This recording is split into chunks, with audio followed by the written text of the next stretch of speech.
Hello বন্ধুরা, আজ তোমাদের জন্য নিয়ে এসেছি একটি দারুণ সুখবর নিয়ে। সুখবরটি হলো মহিলাদের জন্য এবার সরকারি বাসে একদম ফ্রি যাত্রা। হ্যাঁ, ঠিকই শুনেছেন। এবার থেকে পশ্চিমবঙ্গের মহিলাদের বাস ভাড়া দিতে হবে না। কোন বাসে ফ্রি, কাদের জন্য, কি কি ডকুমেন্ট লাগবে, আর সত্যিই কি বিনা টিকিটে যাতায়াত করা যাবে, আজকের ভিডিওতে সব জানবো বিস্তারিতভাবে। তো বন্ধুরা, পশ্চিমবঙ্গ সরকার মহিলাদের জন্য বড় উপহার নিয়ে এসেছে। 1 জুন 2026 থেকে সরকারি বাসে মহিলাদের আর বাস ভাড়া দিতে হবে না।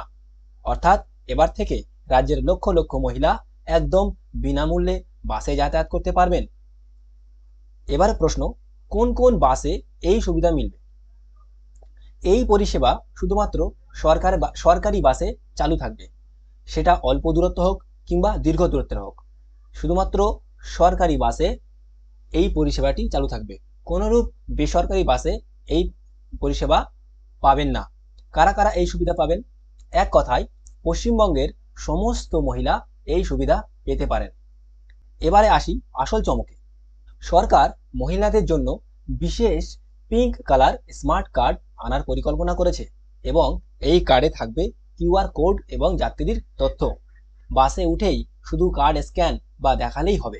ফলে কন্ডাক্টরের সঙ্গে টিকিট নিয়ে তর্ক বা ভুল বোঝাবুঝির সম্ভাবনা অনেকটাই কমে যাবে। কোথা থেকে পাওয়া যাবে এই কার্ড? জানা গেছে বিডিও বা এসডিও অফিসের মাধ্যমে আবেদন করে এই স্মার্ট কার্ড সংগ্রহ করা যাবে। এবার প্রশ্ন হচ্ছে, এখন তো স্মার্ট কার্ড চালু হয়নি, তো যাদের যাদের এখনো স্মার্ট কার্ড হয়নি তারা কি করবে? তারা যাত্রার সময় আধার কার্ড, ভোটার কার্ড বা অন্যান্য বৈধ পরিচয়পত্রের মধ্যে যে কোনো একটি সঙ্গে রাখলেই হবে।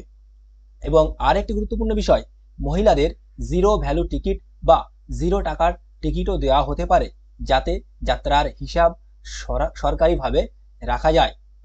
এই প্রকল্প চালু হলে প্রতিদিন অফিস, স্কুল, কলেজ বা বাজারে যাওয়া মহিলাদের অনেক টাকা সাশ্রয় হবে, যা সাথে যাতায়াত হবে আরও সহজ এবং ঝামেলামুক্ত। এখন আপনার কি মতামত? এই সিদ্ধান্ত কি মহিলাদের জন্য সত্যিই বড় সুবিধা এনে দেবে?